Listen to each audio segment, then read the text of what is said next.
Hi neighbor, Anna Elizabeth here from the 5 Facets of Healing, bringing you your next edition of our helpful holiday healing tips.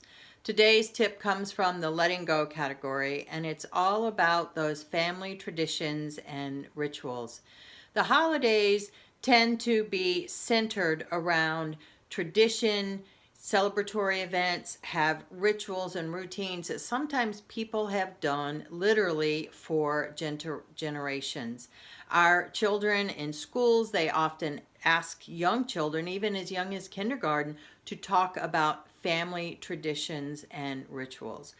Now, when we are faced with some life loss event, sometimes those holiday rituals and traditions, they tend to go out the window. We are overwhelmed, stressed, fatigued, on top of the demands that now are added to our normal routine and schedule because of the celebration or the holiday and the additional things that demand our time, attention, and energy. So what are we supposed to do about that? Sometimes when we are faced with a life loss event, you might be feeling that, this tradition is too painful. I don't want to experience that. Maybe everybody gets together and does baking, and your mother passed away, and that was a family pastime, a favorite family pastime with her, and you just don't feel up to it this year. It brings you sadness instead of joy.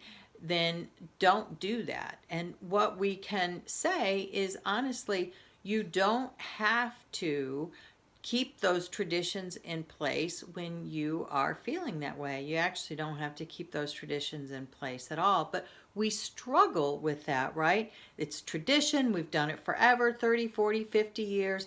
My grandmother did it. My great-grandmother did it. And her mother before her did it. And if I then stop that this year, then I am messing with like years and years and years of stuff, and we think of it as taboo or breaking the mold, so to speak.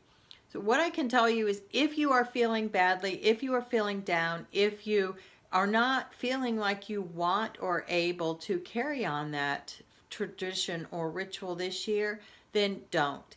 Except that you can always return to that next year or when you are feeling better, right? It's just a temporary pause in that.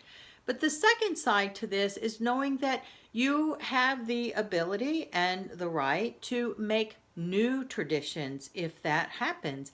And we all find this, especially if you have children, or if your family, your siblings have children, and the nieces and nephews, you may see that over the course of years, those traditions do change a little bit because people create they have their own traditions, their own rituals, they have their own lives, their own beliefs, their own dreams and goals.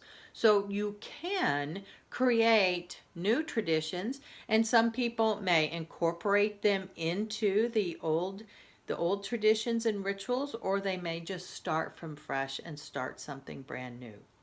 But know that no matter what your decision is, accept that it doesn't have to be forever, or it can be something new and fresh. And really, it's up to you.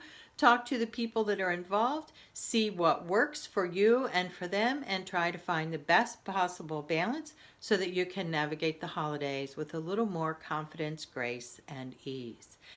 If you have tips or suggestions that have been helpful for you, please share them, because as I like to say, together we are healing worlds of hurt. And if you'd like to know more about how you can find resolution in your conflict and grief, please visit us at the5facetsofhealing.com. As always, thanks for tuning in. Take care.